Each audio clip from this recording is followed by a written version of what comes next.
नमस्कार दोस्तों, आप सभी का स्वागत है आपके अपने यूट्यूब चैनल यूपी पाठशाला पर। मैं दीपक पाल। आज इस वीडियो में हम डिस्कस करने वाले हैं वही सामान्य विज्ञान का प्रैक्टिस सेट नंबर 06।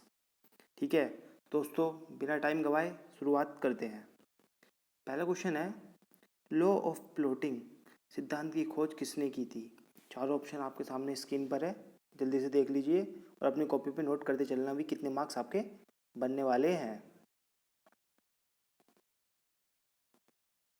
दोस्तों इसका राइट आंसर हो जाएगा, बताइए लॉ ऑफ फ्लोटिंग सिद्धांत। आपसे क्वेश्चन पूछा जा सकता है। लॉ ऑफ फ्लोटिंग सिद्धांत की खोज की थी भाई, ऑप्शन नंबर डी सही हो जाएगा इसका, आर्किमिडीज। ठीक है, लॉ ऑफ फ्लोटिंग सिद्धांत की खोज किसने की थी? आर्किमिडीज। तो दोस्त याद रखना। नेक्स्ट क्वेश्चन है, पानी की गंदगी से फैलने वाला रोग है। चारों ऑप्शन आपके सामने स्क्रीन पर है, जल्दी से लगा लीजिए।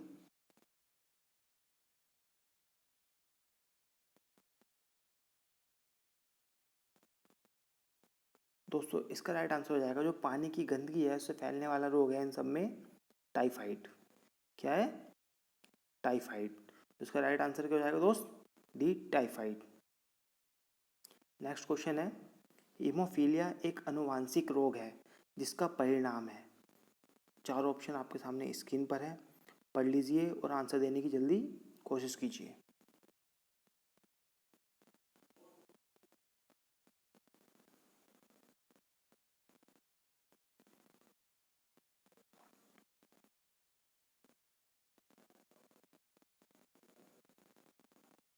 तो दोस्तों इसका आंसर हो जाएगा वही डी, रक्त का नहीं जमना।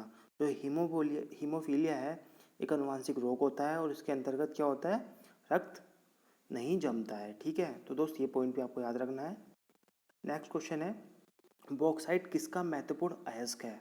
पूरे आपके सुपर टैट में जो सिलेबस है ना विज्ञान का, उस पर पूरे सिलेबस पर आधारित क्वेश्चन लेकर आता हूँ। इससे बढ़िया क्वेश्चन शायद आपको नहीं मिलेंगे कहीं। और सेम जब जिस दिन पेपर दोगे ना बैठ के, वो मुझे नहीं पता कब होगा, आने वाले टाइम में जब भी होगा सेम यही पैटर्न आपको मिलेगा। जल्दी आंसर दीजिए भाई, बॉक्साइट किसका महत्वपूर्ण अयस्क है?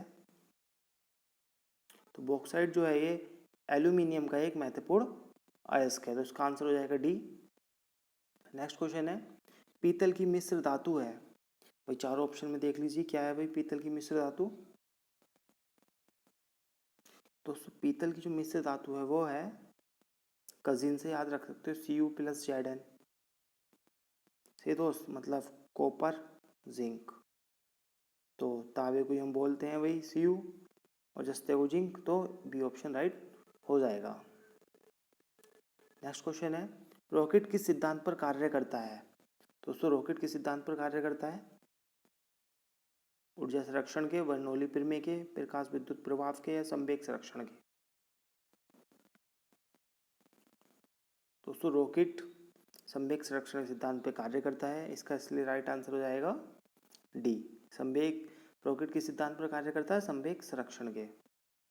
नेक्स्ट क्वेश्चन है, ध्वनि का वेग अधिकतम होता है। दोस्तों ध्वनि जो होती है इसका वेग अधिकतम किस में होता है भाई? वायु में, जल में, स्टील में या निर्वात में? जल्दी सोच लीजिए। दोस्तों ध्वनि का वेग जो अधिकतम होता है वह होता है स्टील में, मतलब ठोस में।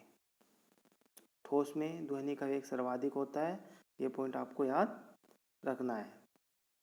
तो नेक्स्ट क्वेश्चन है, नींबू के रस का पीएच मान कितना होता है? दोस्तों बताइए भाई नींबू के रस का पीएच मान कितना होता है? अगर आपको पीएच स्केल के बारे में पता होगा तो आप इजीली बता लोगे। तो दोस्तों आपने पढ़ा होगा पीएच स्केल क्या होता है, जीरो से शुरू होकर, नहीं, जीरो यहाँ से होता है। ठीक है, जब हम इधर की साइड बढ़ते हैं 7, स्केल के बारे में पढ़ते हैं हम। आपको पहले पीएच स्केल के बारे में थोड़ा बता देता हूँ। ठीक है, एक पूरा स्केल होता है जहाँ पर जल का पीएच मान होता है 7। ठीक है, जब हम इधर की साइड चलते हैं, मतलब 7 से इधर की साइड 1 तक चलते हैं, ये भाग होता है क्या होता है दोस्त? अम्लीय। ये होता है अम्लीय, मतलब एसिड। और इधर का 7 से लेकर 14 तक ये होता है, क्या होता है भाई? क्षारीय। क्षारीय होता है। तो आपको चारों ऑप्शन देख रहे थे, आप एलिमिनेट कर सकते थे। ठीक है, आप एलिमिनेट कर सकते थे, किस प्रकार कर सकते थे भाई? ये 7 किसका हो गया, जल का हो गया, ये नहीं होने का। नींबू के रस का पीएच मान कितना होता है, खट्टे होते हैं, अम्ल होते हैं ना, अम्ल का कहाँ होगा, ऑप्शन केवल सी हो जाएगा 2.4। ये भी क्षारीय हो गया, ये 0 तो न्यूट्रल हो गया, तो क्या बचा, ये बचा। ठीक है, तो आप इसलिए बता सकते थे कि नींबू के रस का पीएच मान कितना होता है, 2.4। नेक्स्ट क्वेश्चन है, 1 न्यूटन किसके बराबर होता है। भाई 1 न्यूटन किसके बराबर होता है, चार ऑप्शन आपके सामने स्क्रीन पर है। तो दोस्तों 1 न्यूटन बराबर होता है 10⁵ डाइन के, तो इसका राइट आंसर हो जाएगा वी। नेक्स्ट है क्वेश्चन नंबर 10 और अंतिम है भाई आज का। आपका स्कोर कितना रहा है कमेंट बॉक्स में ज़रूर बताना। निम्नलिखित में कौन सा अमल पेट के जीवाणुओं का नाश करता है। दोस्तों इनमें से अमल पूछा है कि इन चारों में से कौन सा अमल जो हमारे जीवाणु होते हैं, वायरस होते हैं, जो मुख मतलब भोजन के माध्यम से हमारे शरीर के अंदर चले जाते हैं, उसका नाश क्या करता है, एक समझ सकते हो। तो इसका राइट आंसर होगा दोस्तों HCl। यह HCl किस प्रकार का होता है दोस्तों, सांद्रित होता है। मैं इसका थोड़ा सा आपको कॉन्सेप्ट भी बता देता हूँ। दोस्तों ये हमारा स्ट्रक्चर होता है, हम यहाँ मुख के माध्यम से हमारा भोजन जाता है, और स्टोमच, आप समझ सकते हो कि स्टोमच में, यहाँ पर समझ लो कि स्टोमच में एक झिल्ली होती है, और उसमें सांद्रित HCl होता है। मतलब एक एक प्रकार का जो सांद्रित HCl होता है, ये एक तेजाब की तरह कार्य करता है। मतलब हमारे शरीर में जो मच्छर हो या कोई भी जीवाणु है, वायरस हो, वो अगर इसके अंदर चला जाएगा ना, तो उसका तुरंत ही नष्ट कर देगा। और आप सोच रहे होगे कि इतना जहरीला एलिमेंट्स हमारे अंदर सांद्रित HCl हमारे शरीर में होता है, फिर भी हम जीवित कैसे हैं। तो दोस्तों जहाँ पर ये HCl होता है ना, इसके चारों तरफ एक झिल्ली होती है। इस झिल्ली का नाम होता है दोस्तों श्लेष्मा झिल्ली। इसका क्या नाम होता है, इसका श्लेष्मा झिल्ली। ठीक है, जो ये नाम होता है श्लेष्मा झिल्ली, इसके ही अंदर HCl होता है, जो हमारे शरीर में कोई भी चीज़ जाती है और हमारे शरीर को नुकसान पहुंचाने से भी श्लेष्मा झिल्ली रोकती है। और अगर कोई भी जीवाणु वगैरह हमारे शरीर के अंदर जाता है तो HCl बिल्कुल उसे नष्ट कर देता है। ठीक है, अगर HCl के बाद अगर कोई भी चीज़ है, अगर वो यहाँ से HCl के नीचे को बिल्कुल नली जा रही है, ठीक है, अगर वहाँ पहुँच जाती है, जैसे कभी कभी हम जहर खा लेते हैं, तो डॉक्टर क्या करता है, उस जहर को कुछ दवाई देता है, जिससे अगर जहर वो इस वाले में HCl वाले एरिया में श्लेष्मा झिल्ली के अंतर्गत है और नीचे नहीं गया है, तो वह हमें उल्टी की दवाई देता है। अगर हम उल्टी के माध्यम से यहाँ से बैक होकर बाहर को वो जहर निकल जाता है, तब तो हमारी जान बच सकती है। अगर यहाँ से श्लेष्मा झिल्ली के भी नीचे से अगर जहर नीचे चला गया, तो हमें कोई भी ताकत मरने से नहीं बचा सकती है।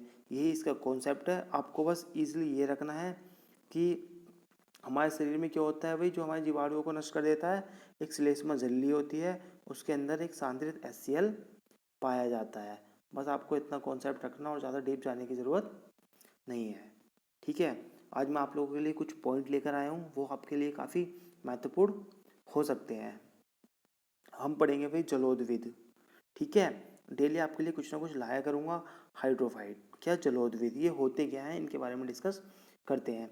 जल में उगने वाले पादप जलोदविद कहलाते हैं। मतलब जल में जो भी पादप प्लांट्स उगते हैं, उन्हें ही क्या कहते हैं, जलोदविद कहते हैं। एग्जाम्पल देख लेते हैं दोस्तों, सिंगाड़ा, कमल, बेल्सिनेरिया, निम्फिया, पिस्टिया, वाटर लिली, रैन कुलस, हाइड्रिला, ब्लूफिया, विक्टोरिया रीजिया और जलकुंभी आदि, ये सारे नाम हैं जो क्या है, जलोदविद के उदाहरण है। आपसे ये चारों नाम देके भी आपसे पूछा जा सकता है कि इसमें जलोदविद वाला पादप कौन सा है। ठीक है, इसमें आपने जिक्र करा है ब्लूफिया, ये क्या है, विश्व में सबसे छोटा पुष्प है। ठीक है, तो ये पॉइंट आप याद रख सकते हैं। और नेक्स्ट है विक्टोरिया रीजिया, संसार में सबसे बड़ी पत्ती इसकी होती है।